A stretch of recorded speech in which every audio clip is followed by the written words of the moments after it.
Voici une erreur que presque tout le monde fait quand il bricole l'électricité à la maison. Insérer directement un fil multibrin dans une borne de connexion. C'est une excellente façon de créer des connexions desserrées, de la surchauffe et même un risque d'incendie. Au début de la vidéo, ce gars essaie d'insérer un fil de cuivre multibrin directement dans une borne en laiton. Ensuite, il serre la vis par-dessus. Et c'est là que le problème commence. Les petits brins de cuivre sont écrasés. Ils s'écartent dans toutes les directions et certains sont même coupés par la pression. Il essaie encore quelques fois, mais le résultat est toujours le même. Désordonné, instable et peu sécuritaire. Alors, il change de méthode et montre une façon plus soignée. D'abord, il utilise un couteau utilitaire pour retirer délicatement l'isolant. Il expose environ 1 pouce de cuivre nu. Mais au lieu de tout torsader au hasard, il fait quelque chose de différent.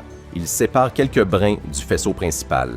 Ensuite, il enroule ces brins autour du reste du fil en partant de la base vers l'extrémité. Cette étape rassemble tous les brins et forme une pointe compacte et solide. Le bout du fil est maintenant serré, propre et beaucoup plus facile à manipuler. Par contre, il faut ajouter une précision. En électricité professionnelle, on utilise rarement cette méthode. On utilise plutôt un embout de câble, aussi appelé ferrule. C'est un petit manchon métallique qu'on glisse sur l'extrémité du fil. Ensuite, on le sertit avec une pince à sertir. Ça crée une extrémité uniforme, solide, qui s'insère parfaitement dans les bornes et tient beaucoup plus solidement. Retour à la démonstration. Il insère de nouveau le fil préparé dans la borne. Cette fois, il glisse facilement, s'ajuste parfaitement et reste bien en place. La connexion est plus propre, plus solide et beaucoup plus sécuritaire. Commente Phil et on t'enverra les 5 erreurs qui causent des connexions desserrées et de la surchauffe électrique.